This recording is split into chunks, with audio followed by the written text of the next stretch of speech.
Muy buenos días, buenas tardes y buenas noches para todas las personas que nos están escuchando. Esto es Aula Literaria por el Mundo. Mi nombre es Iván Ortiz, soy el creador y conductor de este programa que lo estamos llevando por segundo año consecutivo ya. Y este año, como ya lo habíamos adelantado, vamos a tener la presencia de muchos docentes. Y hoy, justamente por ser Día de Docente, vinimos hasta la ciudad de Caguazú, donde nos venimos a encontrar con el profesor Freddy Gómez, a quien lo conozco por primera vez realmente. Me estaba comentando toda la trayectoria que tiene, impresionante. La verdad que este programa, especialmente esta edición, va a ser muy especial porque vamos a aprender muchísimo con él. Vamos a aprender muchísimo, vamos a saber muchas de las cosas que está haciendo y que estuvo ya haciendo antes y durante la pandemia y después de la pandemia. Él es también becado de Becal, de Becas Carlos Antonio López. Nos va a contar un poquito también sobre su experiencia como becario y de cuál fue el proceso de postulación, por qué se postuló, cuál fue la especialización que hizo y muchas otras cosas que iremos conociendo en el transcurso de esta edición. Perfecto. De vuelta, bienvenidos a todos. Profesor. ¿Qué tal, Iván? Bienvenido a la ciudad de Caguazú. Gracias. Madrugaste. Sí, André. 180 kilómetros al este de tu ciudad, ¿verdad? Así de la mismo. Capital.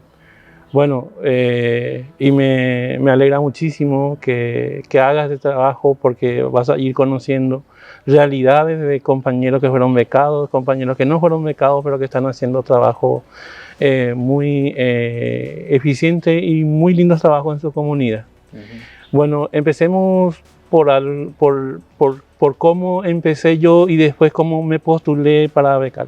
Dale. Cuando empezó la pandemia, cuando era aquel 10 de marzo, el 11, el 12, para la siguiente semana ya el Viceministerio y la Universidad Nacional de Asunción convocaron a universitarios, docentes activos y compañía como un trabajo voluntario para ver cómo se iba a enfrentar esto en la realidad educativa. Entre esos voluntarios no estaba yo, estaban otros compañeros que ya estaban trabajando para la elaboración de los planes, para los primeros planes que aparecían en plataforma, hasta que después yo integré el grupo de WhatsApp y he visto algunas cositas y yo dije, pero esto está mal. Está mal porque dijo así, era un error involuntario del compañero que hacía Tu Escuela en Casa en Canal 13 y era el primer programa, obviamente, el nerviosismo encima y compañía, él se expresó mal. Pero en el grupo nacional estaba la otra conductora, mi querida amiga Ramona, que me desafió, me dijo, si sabes, te invitamos a que integres el grupo. Dale, le dije yo. Empezamos a trabajar juntos y el trabajo en el 2020 fue excelente porque fuimos uno de los pocos países que estaba organizado a nivel central y estandarizado para dar las clases. ¿Por qué te digo esto? Porque ese mismo año tuvimos una teleconferencia porque había una competencia iberoamericana de física y Ramona es una representante de física, así como yo soy profesor de física y el otro compañero Simón también. Y ahí cuando empezamos a presentar, te digo porque Ramona fue la vocera, pero estábamos todos, cuando se presentó cómo se trabajaba en la pandemia en Paraguay, todos los que estaban ahí quedaron sorprendidos, ¿verdad? ¿Por qué? Porque nosotros teníamos estandarizados los planes a nivel nacional, se daba clases en televisión. Y para decirte más, la gente de Corea en el 2021 ya vino a trabajar en función a lo que nosotros hicimos. Después ya empezaron a hacer cooperaciones ellos otra vez. Yo creo que trabajaron como COICA, ¿verdad? Empezaron a trabajar ya para la elaboración de materiales audiovisuales, que también está en la plataforma del MEC. En el 2021 ya fuimos más organizados, es decir, Ya había, no la post-pandemia, pero la pandemia seguía, se tenía que reorganizar el programa, no cambiar, reorganizar con lo que llamamos nosotros priorización curricular. Es decir, se empezaba a no descartar, sino que dejar de lado momentáneamente algo que era repetitivo.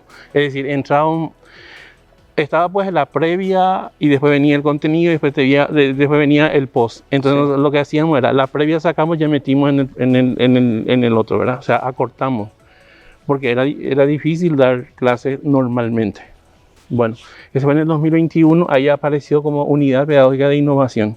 Ahí ya por resolución ministerial ya no era voluntario, sino que se tenía que disponer de las horas que teníamos nosotros, los colegios en donde estábamos. En mi caso, en la diversificada acá de Caguazú, ellos cedieron cierta cantidad de horas para la unidad pedagógica. Es decir, yo trabajo en la unidad pedagógica de innovación hasta ahora y también imparto aulas acá en el colegio.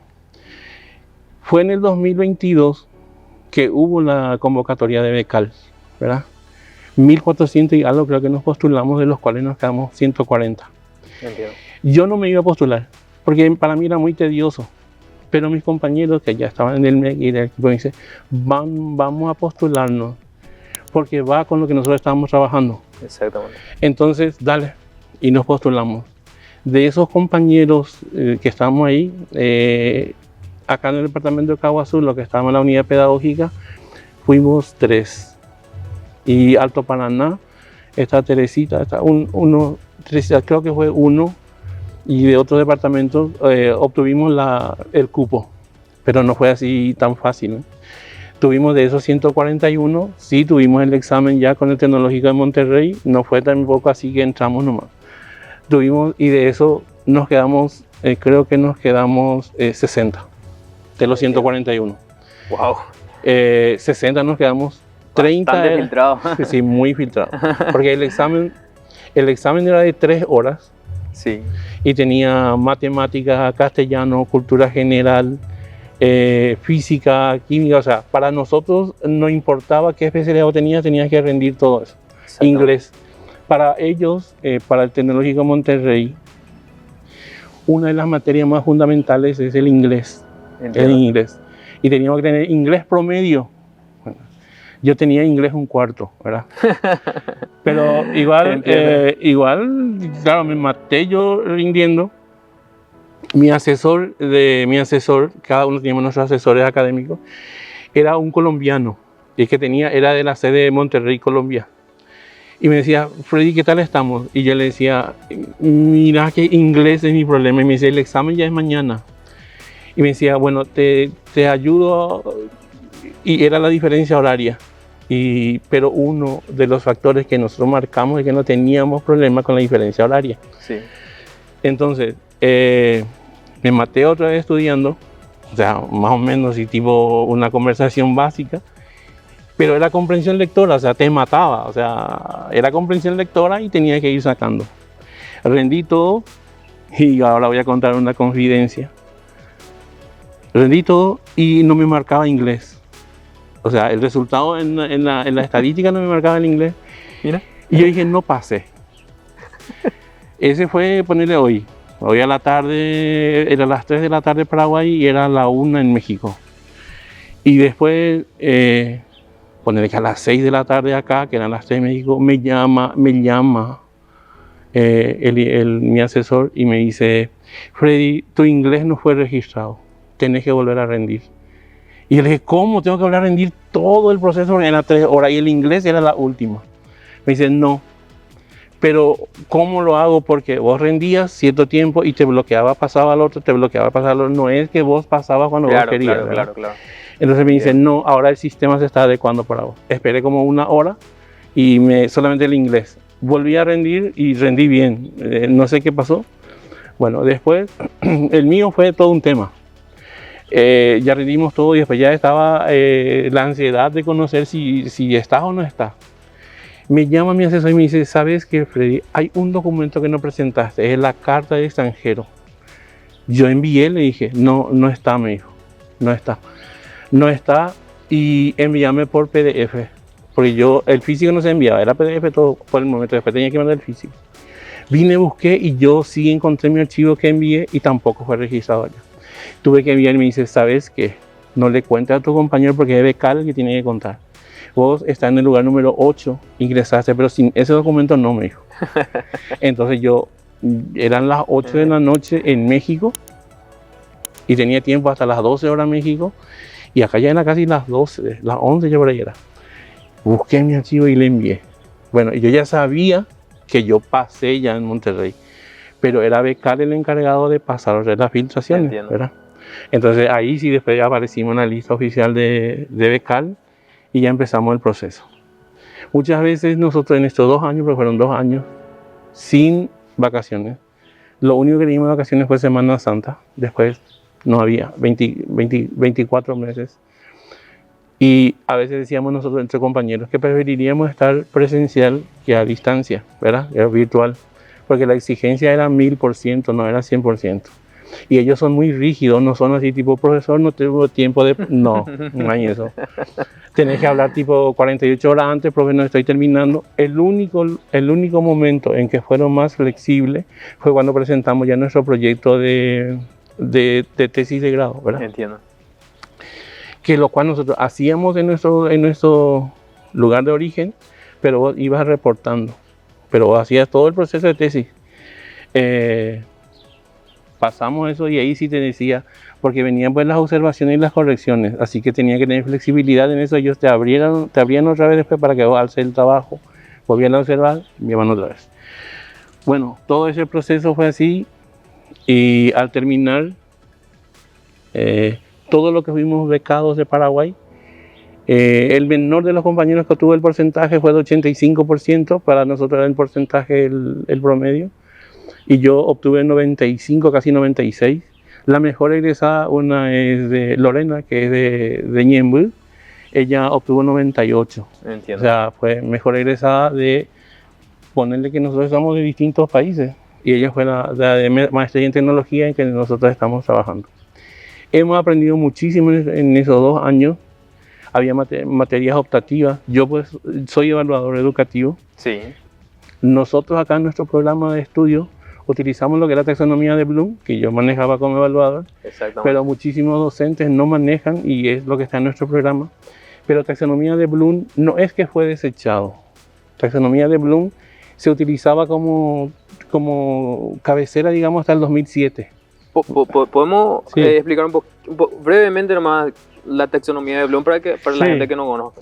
La taxonomía de Bloom básicamente pone en 2 niveles, nivel bajo y nivel alto. Sí. Y son 6 escalas básicas. Sí.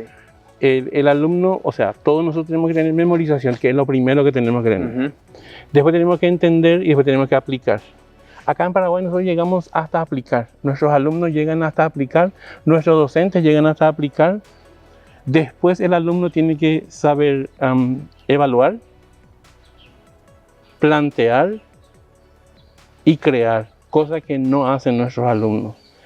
Acá nosotros tenemos una falencia. Nosotros le presentamos situaciones problemáticas a los alumnos para que solucionen, no para que ellos planteen y que vean que hay opciones de soluciones. Nosotros enseñamos, no digo que enseñamos mal, es que venimos arrastrando eso y nosotros, nuestro enfoque, ahora 22 años, 23 años que está en vigencia el programa de estudio y está basado con enfoque a competencias y muchísimas, para no decir casi la totalidad, sigue sin entender. Porque nosotros en enfoque por competencias lo que vemos es el desempeño del alumno en donde aplica lo que conoce conceptualmente y se tiene que demostrar. ¿Y nosotros qué hacemos? En este proceso de enfoque por competencia debe ser por proceso.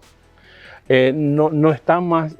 Cuando yo era estudiante, pues yo ya soy bastante entradito en años. Cuando yo era estudiante... era el examen el determinante, o sea, vos te matabas estudiando para el examen y te decía, hay un examen sumativo tal fecha, porque había calendario, y tu examen final tal fecha, y vos te matabas estudiando. Si vos no respondías a esos exámenes, vos o dejabas en febrero o repetías o lo que sea. Pero cuando es por competencias es diferente. Y hay modelos de evaluación por competencia. O sea, como los procedimientos y los instrumentos de evaluación. Los más usuales es la observación, es la que más estamos utilizando en la clase. En la observación podemos utilizar lista de cotejo, o registro de secuencia de aprendizaje o registro anecdótico, es lo más usual. Y como coadyuvante podemos utilizar lo que es la rúbrica. Por ejemplo, en una clase donde se va a hacer, o sea, donde tu capacidad te exige que tiene que tener un experimento, una ejecución o lo que sea, significa que yo debo de utilizar una rúbrica para potenciar el indicador del logro, donde ellos demuestren esa ejecución de proyecto o esa ejecución para que logre la capacidad. Y nosotros seguimos cometiendo errores. ¿Por qué seguimos cometiendo errores? Mientras unos cuantos ya estamos, digamos así, actualizados y queremos decir, ¿saben qué?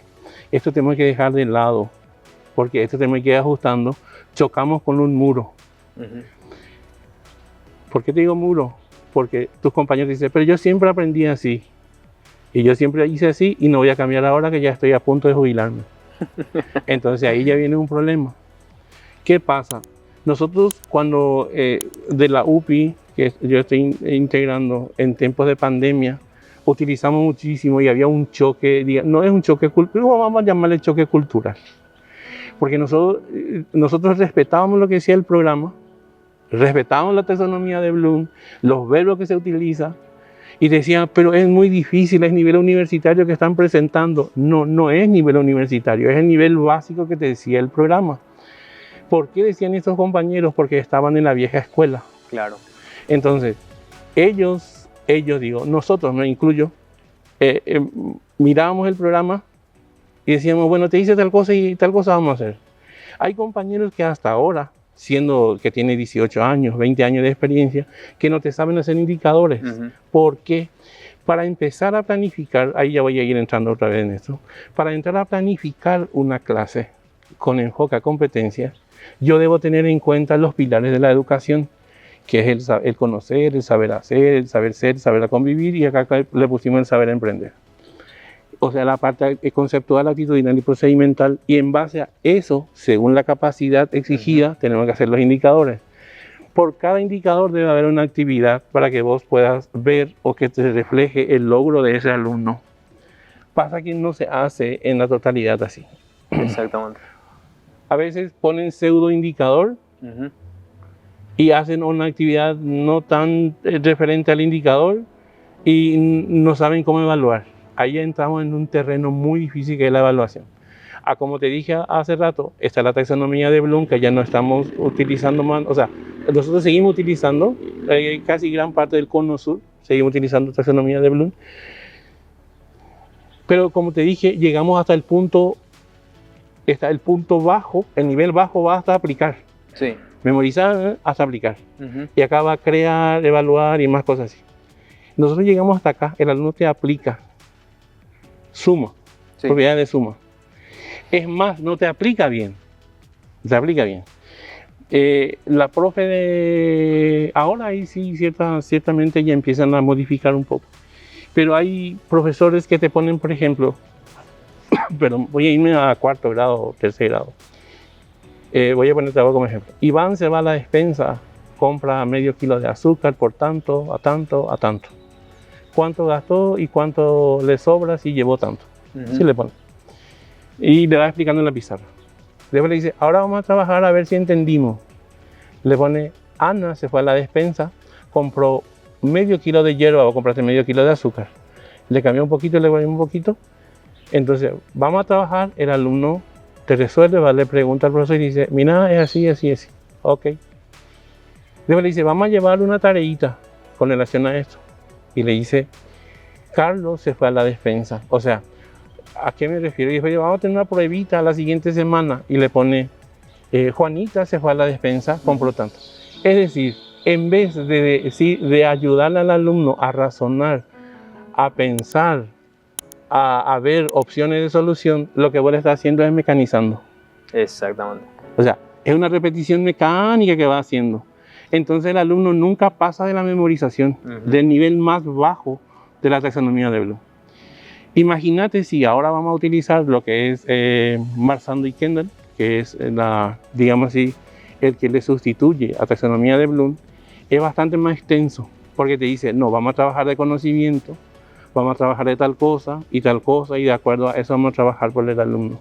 Es decir, es más minucioso. Entiendo. Y eso es lo que se tiene que utilizar ahora. O sea, desde el 2008 más o menos se está utilizando. Eso yo aprendí ya en Monterrey. Para mí, Kendall y Marzano yo leí así, tipo, pero ahí entendí.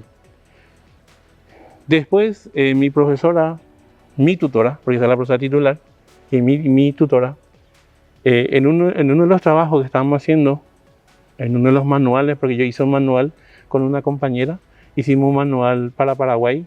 Yo pedí, cuando esa la señora Norma López Rolandi era la editora de nivel medio, y le pedí autorización, porque teníamos que pedir la autorización a la institución donde queríamos trabajar.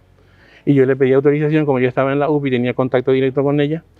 Entonces trabajamos sobre el manual de evaluaciones, donde yo ya presenté en ese ya la taxonomía de Kendall, pero haciendo la diferencia con la taxonomía de Bloom. Entiendo. Nunca salió, está ahí, es un material para que sea más fácil. Y como yo estaba en tecnología educativa y era una exigencia que tu material sea de tecnología, entonces es un PDF interactivo. Es decir, ellos entran en el punto donde quieren saber y ese les envía a otro punto, vuelves a entrar y te va en un drive donde te explican, te ejemplifica. Trabajamos casi 6 meses, todo un semestre en eso. Y es material muy lindo, no porque yo hice ni con la otra compañera. Claro, entiendo. Y esta profesora, cuando en la segunda sesión que estábamos trabajando para la orden, le dije, profe, pero esa otra cosa. Y me pregunta, Freddy, ¿por qué me hablas así? Y yo le dije, es que yo soy evaluador educativo. Ah, ahora te entiendo. Y ella, a partir de ser mi profesora, se convirtió en una amiga prácticamente. Y ella es la titular, ella es la directora de la carrera de la escuela. Monterrey, pues, es Instituto Técnico Superior de Tecnología, y así es su nombre, pero con rango universitario. Y en vez de tener, por ejemplo, facultad de tal cosa, se llama escuela. Y yo estaba en la Escuela de Humanidad y Educación. Y ella es la directora es profesora a tiempo completo y directora de la carrera de evaluación. Entonces, a partir de ahí, tipo que nos orientaba a ella, así, pero también me pedía que yo le ayudara. Por ejemplo, había evaluaciones para sus alumnos que estaban presenciales en Monterrey. Entonces me decía, Freddy, me enviaba, obviamente, te enviaba una invitación formal para que sea de su red de evaluadores. Es así que yo cada año ya soy, digamos así, uno de los evaluadores del Tecnológico de Monterrey, que es una cosa que me gané siendo alumno, ¿verdad? Sí. Ahora, nosotros tenemos esa es la ventaja, no es porque yo estuve en esa universidad. La ventaja es que no tenemos, se llama Exatec, ¿verdad? Es alumno del Tecnológico, que es como un colegiado otra vez. Entonces ellos generalmente te ofrecen, ahora mismo a mí me ofrecieron gestión directiva, acepté, tengo que empezar en septiembre, es caro, ¿sí? Pero como extra tengo como 50% pero es cara la carrera. Tenemos que acordarnos, yo voy a decir eso, el Tecnológico de Monterrey es el número 1 en México, es el número 3 en Latinoamérica en las universidades generales, y es número 1 en la universidad privada, y está en el lugar 80 en el mundial, a nivel mundial. No sé si era QS o QR la que le pone a ellos. Entiendo. Y ahí aprendí muchísimo. ¿Qué sigue después? Ahora estamos con nuestro proyecto, como el becario sabe que tenemos que presentar proyectos. Exactamente. De reinserción. Bueno, pero yo hago, no es que me molesta, es que nosotros somos muchos becarios, y en nuestro ámbito, en educación estamos montones, compañeros que se fueron a Navarra, compañeros que se fueron a la pedagógica de Colombia, a la Javeriana de Colombia. Exacto. Compañeras, varios. Las compañeras, las primeras que se fueron a Chile. Chile 01, Chile 02, yo soy México 01, seguramente va a haber México 02. Son las convocatorias, pues está Colombia 01, Colombia 02. O sea, España, ¿verdad? España. Y vos que te fuiste a los Estados Unidos, que son más puntuales, ¿verdad? Exactamente. Que se fueron a Inglaterra, o sea, somos muchos en distintas áreas. Y la dirección de becas del ministerio, cuando vos presentas tu proyecto, dice, ¿hacen en tu comunidad? Sí, hago en mi comunidad. Pero nosotros como equipo de becarios podemos dar muchísimo, pero a la nación. Totalmente. ¿Entendés? Y eso, es. a veces hablamos nosotros como es becario, y como es becario que estamos en la UPI, pero esto nosotros podríamos haber hecho ya hace, y está viniendo recién porque se espera consultores extranjeros, consultores, pero si nosotros fuimos formados en el exterior, si nosotros fuimos formados por expertos en el exterior, podemos ofrecer mucho más. No es una crítica lo que voy a hacer. El ministro actual sabe muchísimo, pero su entorno es lo que a mí me hace dudar. Porque él dice, mira, usamos esto, y todo lo que nosotros estábamos aprendiendo en México, mis compañeros que estaban aprendiendo en Chile, mis compañeros que estaban en España, en Colombia, son casi lo mismo, ¿verdad? Entonces, pero ¿por qué entonces no llega eso a nivel, como el ministro está diciendo, no llega? Entonces el entorno, no sé si filtrarlo o aumentar con nosotros el número para que trabajemos. Y eso yo te agradezco luego de este trabajo que estás haciendo, porque es así donde nosotros los becarios podemos exponer nuestro trabajo y nuestro conocimiento, que no nos reduzcan a nuestro ahí chiquitito, porque nosotros, el Estado invirtió, es decir, el Estado nos prestó a nosotros para que nosotros podamos pagarlo en trabajo, ¿verdad? Hay que ser realistas, o sea, invierte en vos para que vos puedas reproducir. Y lo que nosotros queremos es reproducir a nivel nacional. Mira, te dicen, pero el programa de Paraguay, no, el programa de Paraguay es uno de los mejores de Sudamérica. Ese nosotros supimos en el exterior. Ya nuestros profesores dijeron, bueno, yo presenté en un trabajo, tuve que presentar el programa de Paraguay, y nos dice, pero el programa de ustedes es uno de los mejores, basado en competencia. ¿Y cómo tienen este índice? Y bueno, ¿y porque llegamos a eso? No, eso tiene que ser así, en media hora, es justamente esta profesora María Eugenia, me dice, Freddy, el programa de ustedes, si ustedes implementan y si hacen la cascada correspondiente, Paraguay va a ser uno de los mejores. Mira, ustedes su programa ajustan nada más y no se cambia con el gobierno. Acá en México nosotros sufrimos muchísimo, me dice, porque por cada cambio de gobierno hay reforma educativa. Y nosotros la reforma educativa la hicimos en el 2004, se ajustó en el 2014. Así mismo. Entonces, no sufrimos ese cambio constante, lo que sufrimos es el ajuste. Lo que acá falta un poquito es la política de Estado en Paraguay, un poquitito, sí. Porque se aplica mucho la política de gobierno en educación, no de Estado. Iván estaba en la dirección media, vos estabas como director, hasta cambio de gobierno, después entré yo. Tu manera de trabajo era espectacular, pero yo digo, no, yo quiero marca propia. Entonces, no, el que Iván estaba haciendo vamos a parar. Ahora voy a hacer de mi manera. Lo que Iván estaba haciendo a 1000 por hora, porque nuestra educación tiene que ser proactiva. Es decir, vos no podés, ahora ya estamos en mayo. En mayo. Para la primera etapa, la evaluación sigue siendo el 2024, todo el proceso.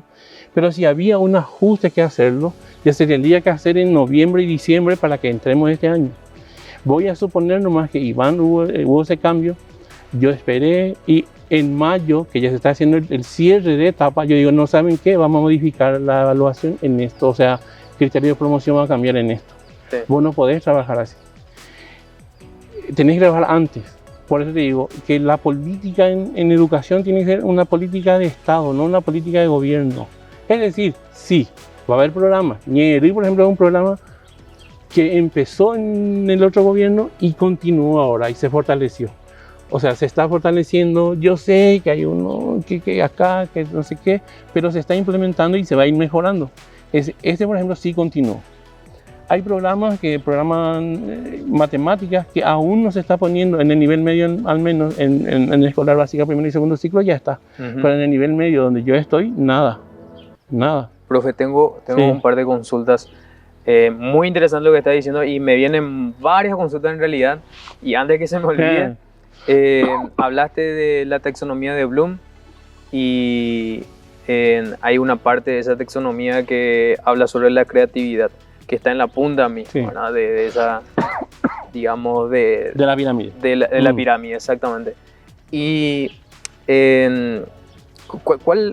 ¿cuál es tu percepción en base a eso de si es importante o vale enseñarle a los alumnos a que desarrollen su creatividad o cuál es el análisis que podrías hacer en base a eso, comparando que el año antepasado hubo un programa como Ñegri que se llamaba Espacios Creativos, ¿verdad? Sí. No sé si recordás. Sí.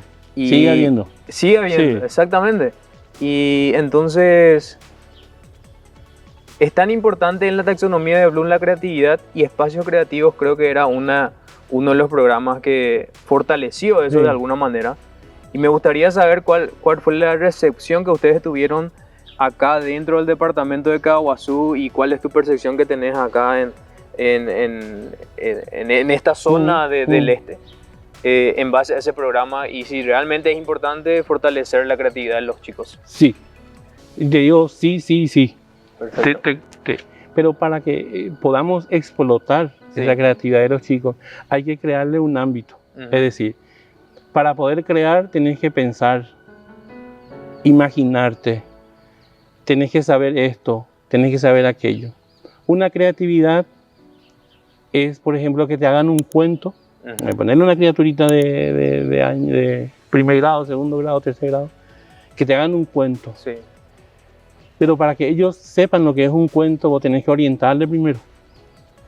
Entonces, ellos tienen que pensar y crear y poner su personaje. No importa si no tiene sentido en el momento. Y después vos le decís, ¿y qué es lo que vos querés decir acá? Le decís, ¿verdad? Ellos te explican. Entonces le decís, ¿por qué no armamos así? Ujú. Vos le decís, pero vos no le tocás, no le escribís nada. A ver si lo organizas. Y ellos te lo organizan. Pero, como dije, en la taxonomía de Bloom es eso. Para que ellos te puedan crear, idear y plantear, vos obviamente tenés que ir diciéndole los primeros, ¿verdad? Bueno, pero no, a lo que voy es no decirle, y ahí voy a irme otra vez. Vos llegas a un tercer curso ahora y le decís, vamos a hacer un ensayo de no menos de 2 páginas sobre una experiencia que pasaste en la Semana Santa. ¿Qué es ensayo, profesor? Exactamente. Ese es un problema. Pero el ensayo, yo ya tenía que haber sabido en el 6º grado, pero ya das cuento, ensayo y más cosas así. Y ellos no comprendieron ahí, porque a ellos no, o sea, se les dijo, hay un ensayo y vos le escribís. En la ciudad de tal cosa, me fui de vacaciones, te pone, la profe le escribió y le dice, ahora vamos a hacer un ensayo y cambia nomás de personaje o cambia de lugar. Me fui de vacaciones a Encarnación, me fui de vacaciones a Villarrica. ¿Me explico? O sea, memorizan y al memorizar se olvidan y ya vamos. Y en el caso de que vos tengas que decirle, bueno, vamos a hacer un ensayo y esa cultura de ensayo y de creatividad hay que culturalizar. Exactamente. Nosotros no culturalizamos. En matemática también, si yo te digo a vos, teniendo conocimiento de que existen en números enteros los números negativos y los números positivos, y tenemos un terreno de triangular, rectangular, ¿cuáles son las posibles dimensiones que puede tener? En ese punto yo ya no le dije así. El triángulo rectángulo que tiene o sea, un terreno que tiene la forma de un triángulo rectángulo cuyos catetos miden 40 metros y 30 metros. Entonces, ¿cuánto de cerca yo necesito? Lo que le estoy pidiendo al alumno es la solución. Es decir, yo no le ayudo en nada a ese alumno en ese momento, porque yo le pedí solución. Es lo que tenemos nosotros hasta ahora en la cultura, culturalizamos la solución. Pero si vos le decís, hay una posible, teniendo en cuenta que son negativos y positivos, cuáles son las posibles soluciones, te tiene que plantear, modelizar. Modelizar es cuando van idealizando ya cómo tiene que ser. Después te plantean ellos, después empiezan a hacer las experimentaciones. Y dice, con este me cumple y con este también me cumple. Entonces ya hay 2 posibles soluciones. Y ahí viene, por ejemplo, los pasos que se dan en matemática, que pueden ser de Fernández y Fernández, después el otro que ahora mismo no me viene en mente, que son 4 también.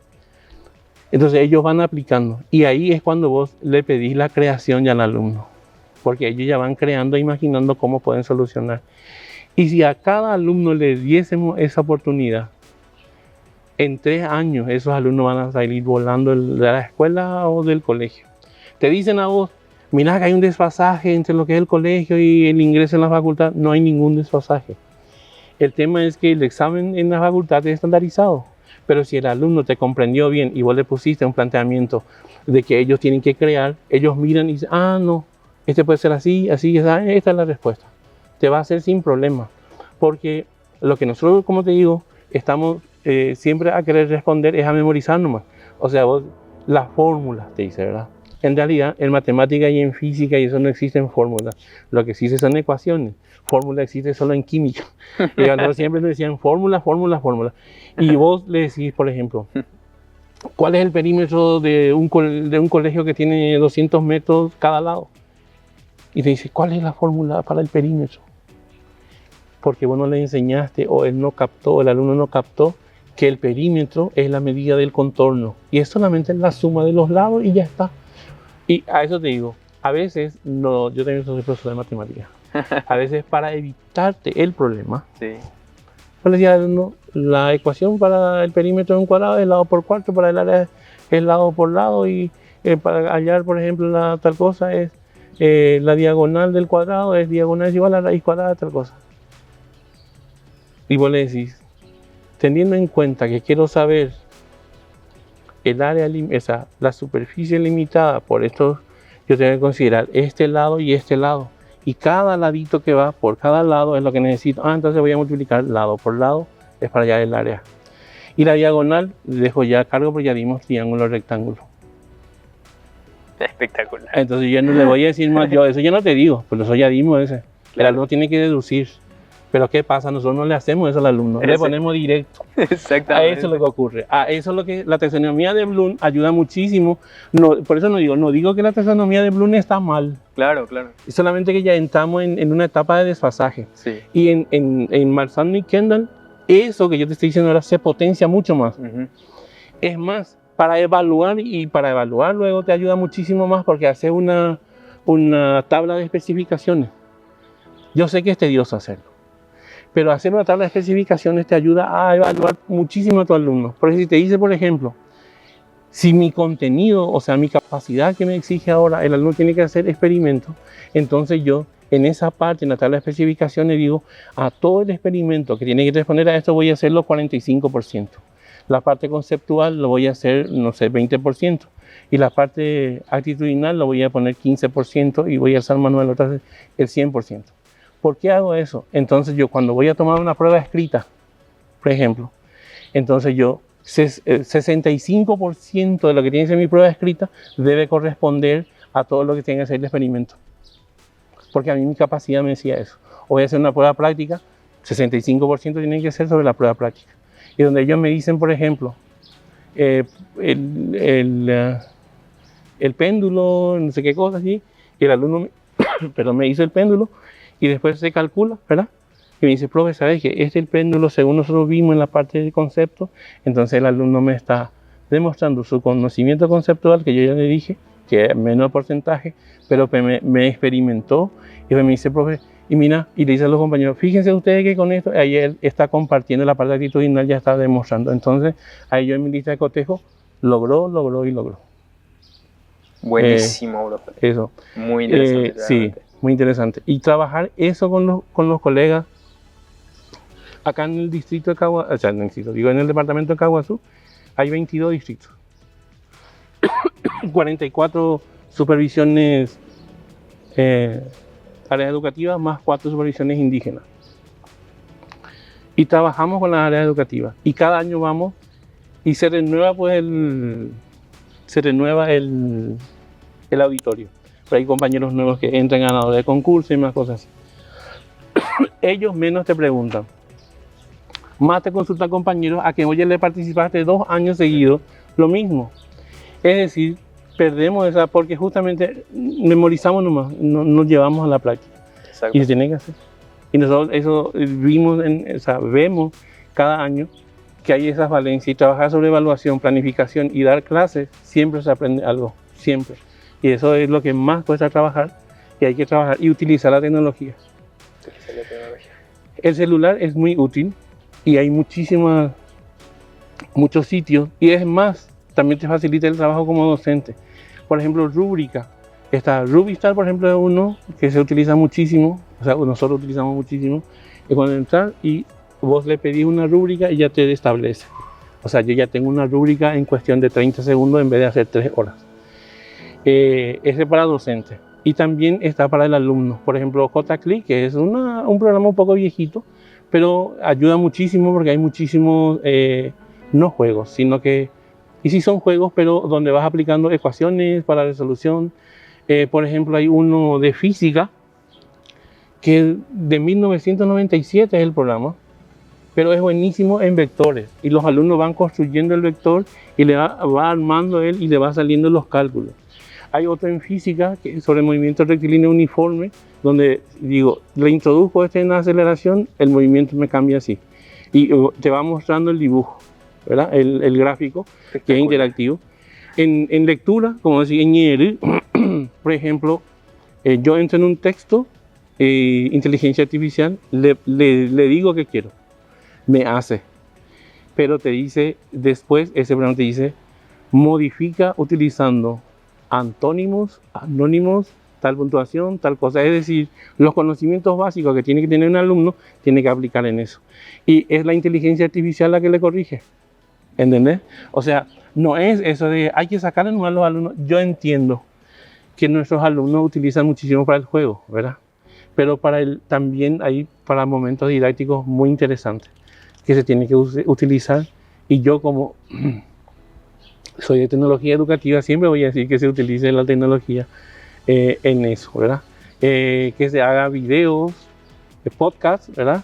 Que te haga, no sé, haga una videollamada, que haga, no sé, que haga una exposición. Ahora los alumnos son muy creativos en hacer su exposición, por ejemplo, ya ponen su proyecto, editan con ese de las películas 5, 4, 3, 2, 1 y después se explota y después nuestro grupo es así, ya va haciendo. En eso son muy creativos y eso es justamente gracias a la tecnología.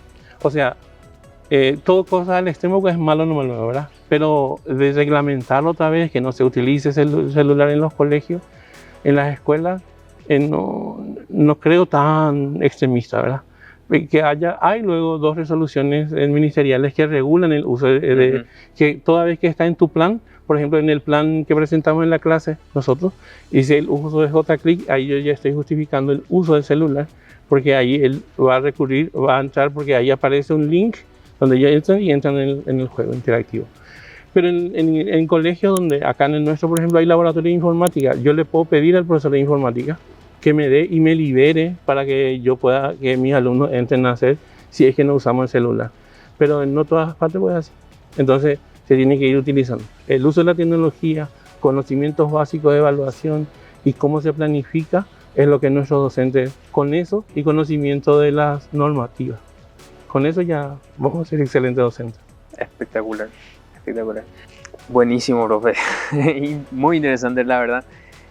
Otra cosa, ¿cómo estás viendo o qué comparación podrías hacer en cuanto a la educación del interior del país, de Paraguay, en comparación con lo que es la parte central, la capital?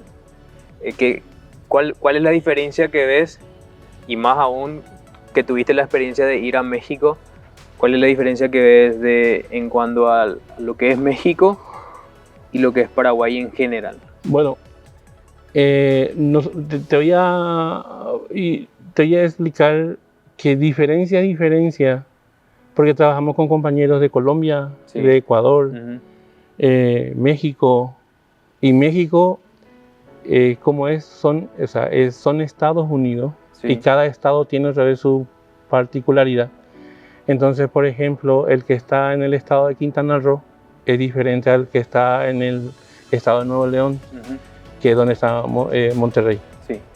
Te tengo que decir que Monterrey es la urbe de negocios y la más cara de México.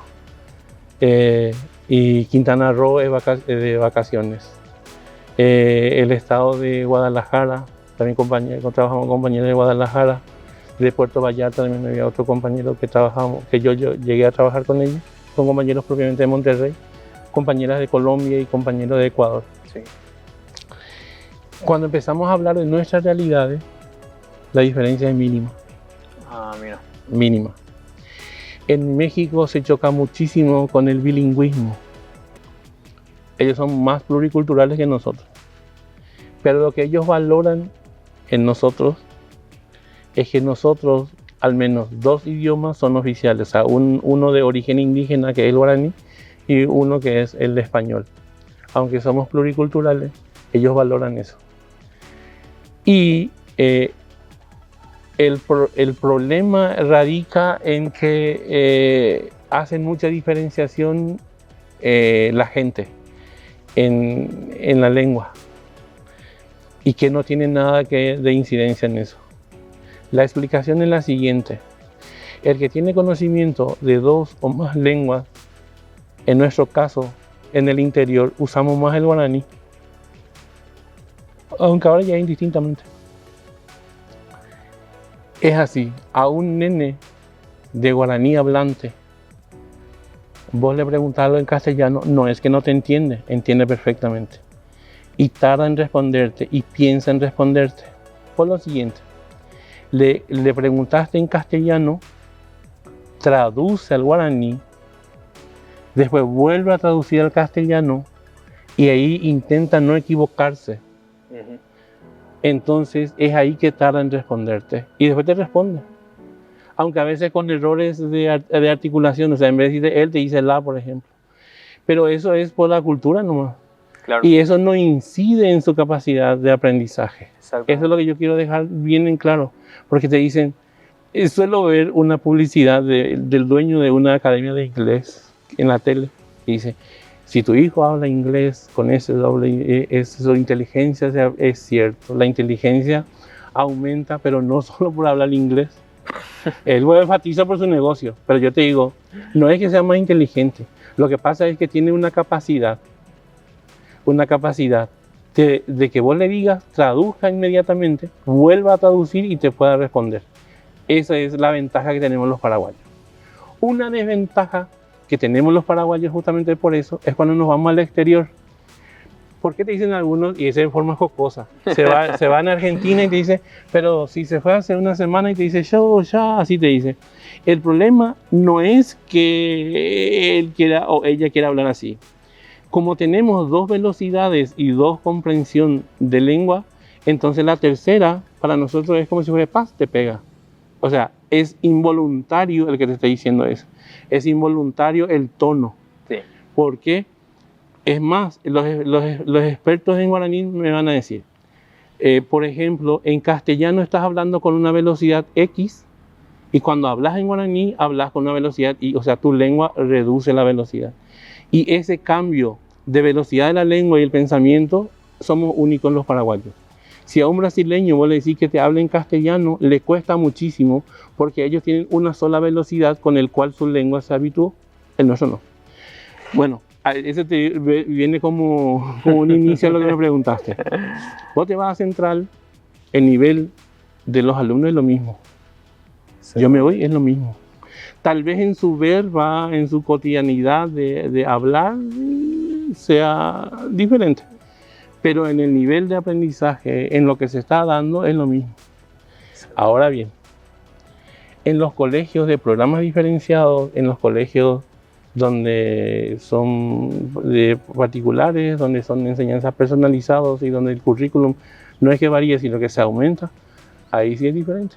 Ahí es diferente, porque se da más esto, se da más aquello. Pero eso ocurre en casi todas las ciudades ya ahora, porque hay colegios, entre comillas, de élite y colegios normales. Sí. Ahora bien, si vos te vas a una escuela Acá en Caguazú te vas a un distrito que está a 150 kilómetros de acá, límite con Canindeyú, vas a encontrar lo mismo que acá. Obviamente que va a haber diferencias culturales de la región, por ejemplo, ¿verdad? Te digo así, por ejemplo, vos te vas a Villarrica y ya vas a encontrar a personas que te hablan cantando, o sea, en el tono, pero el nivel de enseñanza y nivel de todo eso es igual. Tengo compañeras ahí, Gloria Domínguez, que estaba en la UPI, que está siempre trabajando con nosotros, es directora de un colegio, muy guapa, por cierto, ella.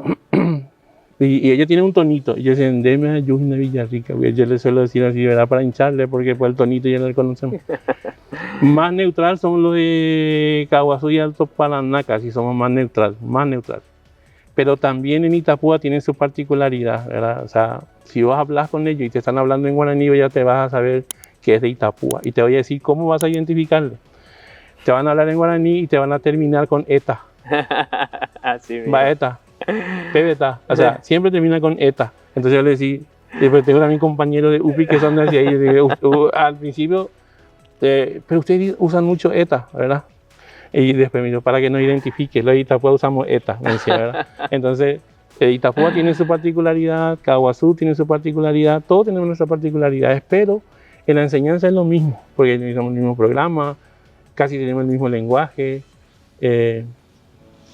y las visitas territoriales, lo que antes nosotros no teníamos tanto como ahora. Ahora hay visitas territoriales, tanto hacemos nosotros que estamos acá, a los distritos otra vez, y nosotros venimos en BEC Central, a veces nos hace a nosotros y hacemos la bajada. Generalmente lo de UPI somos convocados y nos vamos siempre a Pacaraíba, a Asunción, a hacer una semana de algunos ajustes que vamos a hacer en territorio, que nos vamos de todos los departamentos que estamos. Y por eso te digo, el nivel es lo mismo. En la enseñanza, pero como te digo, sí hay diferenciados, sí, eso, pero si yo me voy al colegio, no sé, a ver, colegio Pablo L. Ávila, si me voy, es casi lo mismo que acá en la diversificada Mariscal López, o si me voy al SATU, lo mismo, sí. O si me voy a Miguel Ángel Añembú, es lo mismo, pero si me voy en el GET ya no es lo mismo. Si me voy a experimentar Paraguay-Brasil, hay una pequeña variación porque se depende de la Universidad Nacional de Asunción, de la Facultad de Filosofía, creo que es. Entonces también ellos tienen una parte diferenciada, pero el nivel de enseñanza es lo mismo. ¿Sabes por qué te digo? Como yo soy profesor de química, Mercedes Bargé, que estaba mucho tiempo con nosotros en la UPI y ahora está siempre en el ministerio, su hijo es de Paraguay-Brasil. Y me dice, Freddy, ¿no le podés ayudar un poquito? En química tiene este problema. Y es lo mismo que yo enseño acá, que lo que está enseñando allá. O sea, en contenidos, en formas de hacer, no tenemos diferencia. Salvo, como te digo, los colegios que tienen particularidades. Después, si ponemos todo si traemos, te digo así, vamos a hacer un examen estandarizado de 10 alumnos de cada colegio de central, de capital, de los 17 departamentos, vamos a unirnos. No sé, en Coronel Oviedo, vamos a hacer así. Y si hacemos un examen estandarizado, te apuesto que va a haber un 80% de similitud en la respuesta. 80-85%. Eso significa que es el mismo nivel.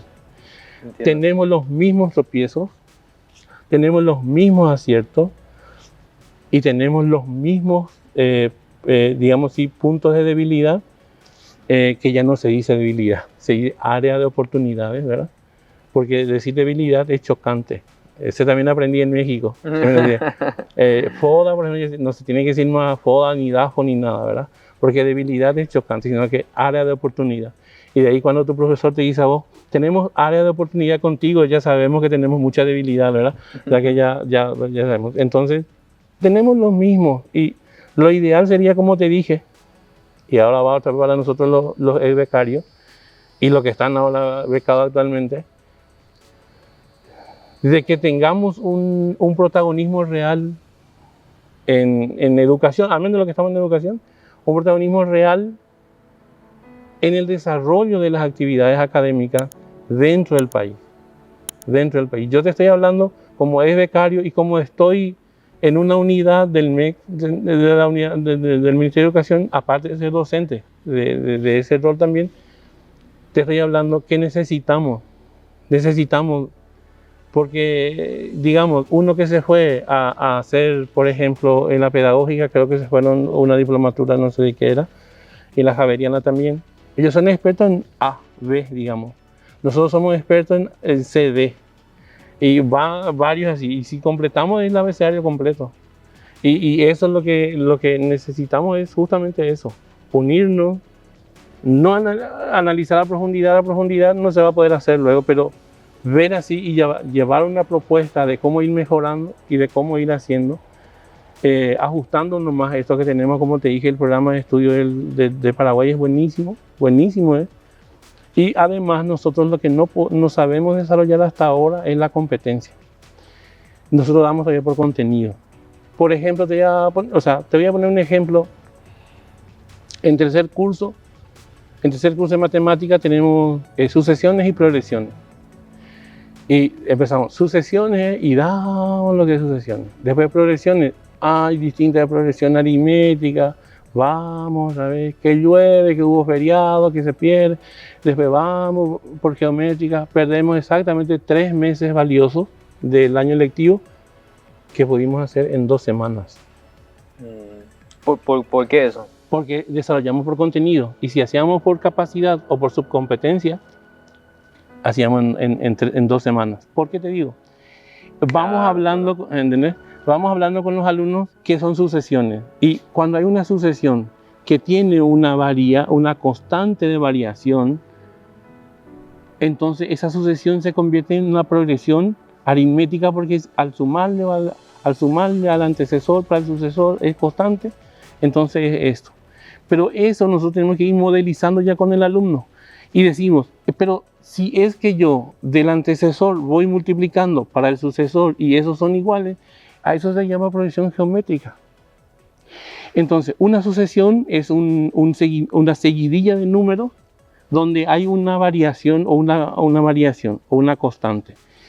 ¿Y cómo podemos llamarle? Bueno, vamos a llamarle al primero vamos a llamarle A1, al siguiente A2, al siguiente A3, y vamos a ver cómo se fue construyendo esta sucesión. Y se va haciendo el alumno, te va modelizando y va sacando la propia ecuación. Ahora bien, vamos a suponer que sea constante, entonces ¿cómo podíamos hacer acá? Y van haciendo. Y como lo multiplicamos, y van haciendo. Y eso puede hacerlo en 6 u 8 horas de clase. Entonces, esos 6 u 8 horas de clase más o menos son 2 clases, ¿verdad? 2 o 3 clases. Entonces, 3 clases, porque 3 horas creo que tienen matemática. Sí. En 9 horas, 3 clases. 3 clases. En 3 semanas ya estás haciendo hasta ahí. Entonces, cuando ellos van construyendo, ellos modelizan y le decís, bueno, vos no le das la ecuación de que AN es igual a 1 más, paréntesis, N menos 1 por R, que es progresión aritmética, y después la de geométrica. Eso vos no le das al alumno porque ya construyó. Y a partir de ahí, él cuando ya modelizó, ya entendió, vos le decís, ahora vamos a hacer lo siguiente. Teniendo en cuenta, como te dije hace rato, un triángulo rectángulo cuyos lados están en una sucesión o en una progresión, teniendo en cuenta que la progresión puede ser negativa o la progresión puede ser positiva, ¿cuáles son las posibles soluciones que puede tener ese triángulo? Entonces el alumno ahí te va a empezar a plantear a lo que modelizó y te va a plantear, te va a presentar su posible solución, te va a resolver y te va a presentar su posible respuesta. Ahí al alumno vos ya no le hiciste solo aplicar, le hiciste pensar, crear y evaluar. En la taxonomía de Bloom yo ya llegué a la cumbre. ¿Entiendes? Exactamente. Entonces, eso es lo que hay que trabajar. Y trabajar eso cuesta. Tampoco es tan barato. ¿Por qué cuesta? Te digo, y no es tan barato. Trabajar con los alumnos ya no va a ser tanto. Trabajar con los profesores sí. Porque tenemos que empezar de fase 0 con ellos. Fase 0, ¿por qué? Porque estamos tan estandarizados que yo, para hacer sucesión, progresión aritmética, y los materiales del Ministerio de Educación y Ciencia vienen y lo estandarizado. Pero eso no significa que yo tenga que a rajatabla estandarizar. Yo puedo desarrollar todo eso en tal parte. O si no, cuando vamos a llegar al límite, que es otro contenido, ya de otra capacidad en tercer curso, empezamos con la famosa factorización. Perdemos día en factorización. Lo cual es un repaso nada más, pues una capacidad institucional es un repaso de un día, porque el alumno ya dio en el 8º grado, ya dio en el 9º grado, no hace falta perder mucho tiempo. Y después pasamos a cálculos infinitesimales, ¿verdad? Derivadas los alumnos no saben, no pueden hacer derivadas, no saben los conocimientos básicos. Es más, hay algunos profesores que dicen, CPP, voy a hablar en guaraní, CPP no, así como hablamos nosotros en el colegio, CPP no es ahí porque se oís así, te dice. Y entonces al alumno, es más, vos te vas, acá yo no voy a hablar de este colegio porque acá los alumnos terminan y se van para ingeniería eléctrica porque hay bachillerato en electricidad, se va para ingeniería electromecánica porque hay mecánicos, se van para ingeniería comercial porque hay contables, se van para medicina porque hay salud, o sea, se van muchísimo. De ciencias básicas, se van muchísimo a la facultad, o sea, la mayoría, ponerle que el 90% se va a la universidad y el 10% se va a formación docente. Pero de acá a 150 kilómetros, como te dije, es otra cosa, otra realidad. ¿Qué pasa? Hay 25 alumnos y el profesor dice, yo no le doy ese, porque ¿quién te va a decir que se va a ir a hacerlo medicina o ingeniería? Así mismo. Pero vos no podés dejar de dar, porque hay uno que se va a ir. Sí. Uno se va a ir. Y vos no podés truncarle ese conocimiento básico porque vos pensás que no se va a ir. Y el profesor dice así, pero para solapar su desconocimiento en ese. Porque también hay que reconocer la falencia de que hubo un momento dado que te exigía perfil el Ministerio de Educación para que vos entres. Y vos sos licenciado en educación, pero vos estabas llevando matemática. Y te dice, sabes que vas a perder esa parte de matemática porque no tenés perfil. Entonces vos te fuiste a, se llamaba ese plan transitorio, donde era para profesores que estaban ejerciendo y no tienen ese perfil. Entonces vos te ibas una vez a la semana en la formación docente. Obviamente te daban los conocimientos básicos, pero vos a distancia completabas, ¿verdad? Y entregabas tu trabajo todos los sábados, te ibas porque vos no podés ir de lunes a viernes porque estás en clase. Entonces, aunque ellos te hayan explicado, te hayan dado ese, yo nunca lo entendí y vos tuviste clase, una sola clase. Y primera falencia, después ya tuve mi cartón, mi perfil. Segunda falencia es que yo no, no me propuse conocer más sobre ese tema. No abrí un libro de leer, analizar, deducir, que es lo que a mí me estaban enseñando para entender. Y ese también tenemos, esa cultura tenemos los docentes. 95% de la totalidad de los docentes en la República del Paraguay tenemos ese problema. La cultura de la lectura. Si nosotros ahora a los chicos les decimos no querés leer, también viene de nuestra cultura de los docentes. Vos envías en un grupo de directores memorándum en PDF, un memorándum que tiene así... De una página, así, media página. De media página, te dice, resumen por favor. Es decir, no tiene esa voluntad de leer. Es así. Y si te viene resolución, te dice, por favor, si me explican.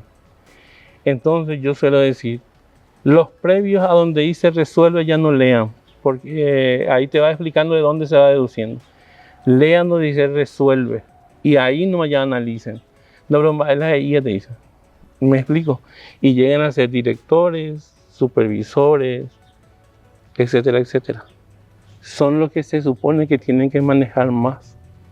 Porque si vos llegaste a ese punto, tenés una formación espectacular. Y se supone que ellos tienen que decirte, ¿sabes que es así, así, así, así? No, no es así. Es más, los técnicos de supervisión, y es algo jocoso, estaba yo en la dirección departamental, llega una ex profesora mía de formación docente y me dice, Freddy, ¿vos qué estás haciendo acá? Porque yo justo estaba saliendo con mi maletín para ir. Y yo estoy acá tal día y tal día. Le dije, ¿y por qué viniste? ¿Por qué me hice esa pregunta? Porque generalmente te dicen, en las supervisiones y en las direcciones departamentales se van la gente que tiene problemas. Tiene un problema y se le separa el cargo y se le envía y te dice. Y le dije, por mis conocimientos, ¿por qué tiene que ser? Y le respondí, ¿verdad? Sí, no, entiendo, me dijo, ¿verdad? Pero después yo le dije, entendí tu pregunta. Le dije así, ¿verdad? Entendí tu pregunta. Es por eso que también los profesores y más cosas así, los técnicos ya no son así ahora. Sí. Le voy a defender a mis compañeros técnicos, porque todos somos ya conocimientos y te llevan justamente por tu conocimiento. Habrá uno o dos, ¿verdad? Pero no todo. Y esa cultura te dice, mojopico pegautamente, si se fue por esto nomás, ¿verdad? Y ese, ¿dónde ocurre? Hay un dicho ese de pueblo chico, infierno grande. Ahí, eso sí ocurre. Mojopico, ¿y dónde van y van a decirme si Iván fue separado del cargo por tal cosa? Esa cultura. Entonces, cuando uno se va para capacitarle, bloquean, ¿verdad? Pero por ahora ya va cambiando esa cultura. Por eso, los técnicos son los especialistas. A eso voy. O sea, los supervisores son las autoridades, entre comillas te pongo. Pero sus técnicos son los que conocen. Los técnicos son los que tienen que responder. Nosotros, por ejemplo, nuestro director departamental, pero eso ya es cargo, ya administración muy grande, ¿verdad? Por ejemplo, para el director departamental acá ahora es 22 distritos. Bueno, te digo, 180 instituciones hay en el distrito de Caguazú, solo acá en el distrito de Caguazú. Y de las supervisiones son 9 supervisiones. Ponerle que hay 20 instituciones promedio por cada supervisión. De estos 4 tienen problemas de infraestructura, problemas de rubro, problemas de tal cosa. Estos los supervisores tienen y se van a la dirección departamental. Y es ahí donde está el equipo con el director, ¿verdad? Y ahí empiezan a plantear. Pero imagínate vos, en 22 distritos, no va a haber 180 instituciones en cada uno, pero poner en promedio de 90. En 22 distritos son más de 1900 y algo de instituciones. Y eso él tiene que manejar. Obviamente que ya hay equipo, porque ya es muy grande. Y el equipo pedagógico en la dirección departamental estamos los que somos de la UPI y los que son los compañeros de la pedagógica donde manejan las normativas. A mí, por ejemplo, netamente en lo pedagógico, cómo dar clases, en dónde estamos en la clase, cómo van nuestros alumnos, cómo le evaluamos a nuestros alumnos, cómo podemos ir mejorando, en IRI cómo podemos ir haciendo, en matemática cómo podemos ir haciendo, ese nos toca a nosotros. Sí. A los compañeros, a los otros son las normativas. Acoso, ellos tienen que saber las normativas, infraestructura, todo eso le toca al equipo general de pedagógico, ¿verdad? O sea, ellos van más por esa parte administrativa, y nosotros lo pedagógico, pero trabajamos en conjunto. Cuando hacemos la visita lo hacemos en conjunto. Vamos a dar parte, lo hacemos en conjunto. Les metan todos los equipos. Y la supervisión también tiene su pequeño equipo, así, ¿verdad? Pero menos numeroso. Y es así que se trabaja. Y el MEC central es lo mismo. Acá y van así en núcleos hasta llegar a los colegios, ¿verdad? Y donde la máxima autoridad es el director o la directora. Espectacular. Espectacular, profe. Bueno, para ir terminando, me gustaría pedirte, por favor, que nos pueda dar un mensaje por el Día del Maestro y principalmente que vayan a esas personas que están queriendo postularse a una beca o animarles a ellas que se postulen a este tipo de becas y como un mensaje final. Bueno, mira, para los colegas, que sigamos haciendo nuestro trabajo, pero ir mejorando de a poco y que estemos dispuestos a mejorar, porque no solamente ir mejorando, tengo que estar dispuesto a mejorar, tengo que ir capacitándome, porque como dije, nuestro trabajo ahora ya no es más tipo que lo que yo aprendí hace 10 años, es proactivo, o sea, nuestros alumnos saben más de nosotros y te preguntan cosas que vos tenés que pensar a 4000 kilómetros por segundo para que vos puedas responderle. Por eso, a los colegas que se animaron a abrazar esta profesión en este día, que disfruten lo máximo, no planeen hoy, ¿verdad? Porque tenemos mañana todavía que es feriado. Después vamos a ver la planificación, porque tenemos un trauma nosotros los docentes. Tengo que planear porque no tengo planificación en tal cosa, ¿verdad? Entonces, eso es, y justamente a lo que estaba diciendo a capacitarnos, cuando hay postulaciones, pero también hay uno que es que vos te buscas, ¿verdad? Entonces, presentarse. Como yo le dije, nosotros nos presentamos casi 1400 y aprendemos muchísimo nosotros, mejoramos nuestro conocimiento. Yo no digo que en Paraguay no aprendemos muchísimo más, ampliamos nuestro conocimiento, compartimos experiencias con compañeros de todo el país, de todo el mundo prácticamente, Y llegamos a una realidad que todos tenemos, convivimos en la misma situación prácticamente y nos ayudamos, ¿verdad? Para nosotros siempre fue, cuando hacíamos trabajo de exposición, cuando entrábamos todos ya en el aula, yo me acuerdo que el profesor, una de las primeras materias que tuvimos, y mi compañera, una era de Estados Unidos, pero que estaba en México, haciendo justamente la materia que tenía con nosotros, era la materia pendiente. Ella vino a hacer su tutoría, o sea, a hacer tutoría de su tesis, ¿verdad? Y me dijo, Freddy, habla en guaraní, hacer saludo en guaraní y más cosas así, y después al final da otra vez en guaraní. Y yo le dije, pero ¿cómo? Muchos no van a entender. Me dice, tú me dices qué dice en castellano y yo voy a traducir. Me dice. Porque a veces nosotros estábamos ya en clase, ¿verdad? En clase, y estábamos paraguayos ahí, ¿verdad? Y a veces tenías tu micrófono abierto y nosotros hablábamos en guaraní, sin darnos cuenta, ¿verdad? Claro, claro. Entonces, hablábamos en castellano y de repente hablábamos en guaraní. Y ahí el profesor siempre ya estaba en hablar, pero todavía no dice, paraguayos traduzcan, ¿verdad? Entonces, de ahí siempre nos pedían a nosotros que hagamos eso. Y hablamos, obviamente le decíamos, y cuando ya nosotros nos fuimos a México unas semanas con mis compañeros, y ya ahí convivimos con nuestros profesores, y decían, ¿y cómo dicen en guaraní? ¿Y cómo dicen en guaraní? ¿Verdad? Y ahí nos explicaban ellos más, ahí decían, ahí sí conocí una ciudad de ricos que se llama San Pedro Garza, que es pegadito a Monterrey, pero es una ciudad de multimillonarios, ¿verdad? Nos llevaron ahí. La universidad en Monterrey tiene el campus Monterrey, que es la matriz. Todo es el servicio. Ahora voy a describir una tienda en mi universidad antes de irnos, ¿verdad?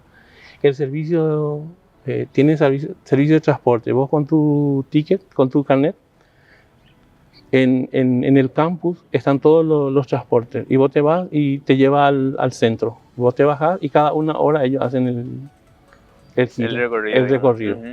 Ese es gratuito, o sea, para nosotros. Pero como todo paraguayo, nosotros llegamos a la 1 de la mañana, me acuerdo ya a la 1 de la mañana en México, llegamos en la residencia universitaria. Por cierto, es un hotel 5 estrellas, su residencia universitaria. Llegamos, obviamente sus llaves son ya esas tarjetas. Sí, las magnéticas. Las magnéticas, entran en tu habitación, son para dos. Todo es controlable por tu temperatura. Al sentir la temperatura, se prenden las luces. Y cuando ya estás ausente, sí. En el baño la misma cosa. La ducha es la misma cosa. Cuando te sientes que vos estás ahí, se prende y obviamente regular si es calor o sea, tibio o no. Pero después cuando te sientes recién tira. Tiene servicio de desayuno, te digo, es 5 estrellas, nos sorprendió a nosotros eso. Después, nosotros llegamos a la 1 de la mañana, nos dormimos a la mañanita, que el desayuno era básico, pero como todos nosotros queríamos un desayuno así, como desayunan los mexicanos. Bueno, y nos dicen, acá hay un hotel que tiene el servicio de buffet de desayuno, y nos fuimos. Después nosotros, unos cuantos ahí desayunamos todos, unos cuantos se quedaron dormidos porque era cansador, de 24 horas nos llevó porque... Y sí, no, casi. Porque en Panamá lo que tardamos muchísimo en la conexión. Y después nos fuimos ahí y después queríamos irnos nosotros al centro. Nosotros estamos en el distrito, o sea, llegar hasta un lugar donde es un barrio y que ya se llame los Distrito Tech, es que todo ya es de la universidad. Todo ya es de la universidad. Bueno, del Distrito Tech teníamos que irnos al centro. Sí. Entonces nos decían, acá hay un transporte público. Primer choque cultural, te voy a decir cuál. Nos subimos y eran creo que 5 pesos y pagamos 5 pesos y nos fuimos, ¿verdad? Y estaba casi lleno el colectivo. Y nos sentamos. Yo me senté al lado de una paraguaya que era nuestra compañera, pero otra compañera se sentó al lado de una mexicana. Y después todo era mexicano. Ellos no te dicen permiso. Se levantan cuando va a bajar y te empujan y salen. No te dicen, voy a bajar, nada. Le preguntamos al chofer nosotros, o sea, le dijimos que nos baje cuando lleguemos al centro.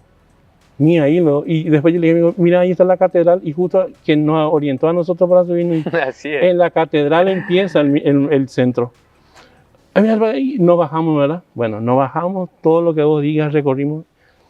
Ahí está la plaza más grande de Latinoamérica, se llama Macroplaza, casi 3 kilómetros Wow. de largo. Muchísimo. Sí, nosotros recorrimos toda esa parte, Orecaneón, esa noche. Mirá que ya nos lleva un día a recorrer. Después no sabíamos volver, porque no había un colectivo que volvía al distrito T, ya no sabíamos. Menos mal, la plataforma esta Uber, ahí también funcionaba.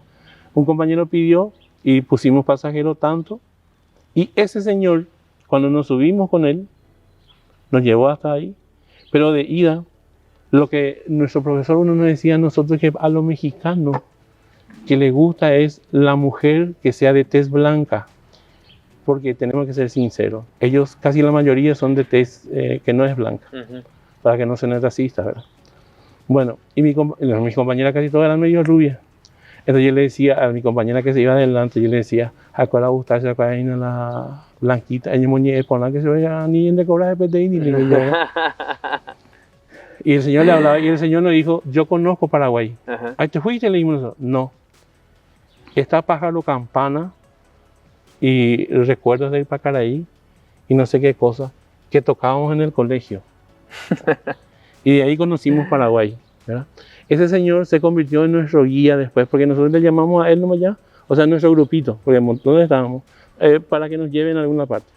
Pero después al día siguiente, cuando ya nos fuimos a la universidad, nos encontramos y teníamos una experiencia de clase y una cosa así, nuestro profesor le preguntamos si no tenían, y me dice, ¿y cómo? Ya nos le dijeron que pueden utilizar esos colectivos, estaban llenos de ómnibus. Dice, esos se van. Y se fue él diciendo, esos son nuestros alumnos que vienen de Paraguay. Y por favor, si la tienen bien, ¿verdad?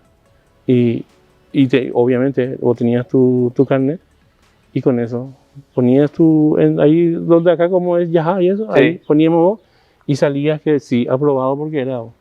Y ella te llevaba. Y ahí en Maya usábamos ese transporte nosotros. Pero íbamos a gastar no sé cuánto nosotros solamente en ir y venir. Totalmente. Sí, pero ese fue nuestro primer choque. Después ya empezamos a extrañar la comida paraguaya.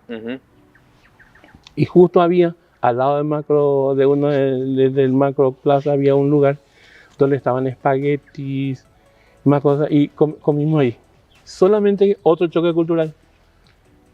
Nosotros pedíamos, yo por ejemplo pedí espagueti con 2 piezas de pollo. Perfecto.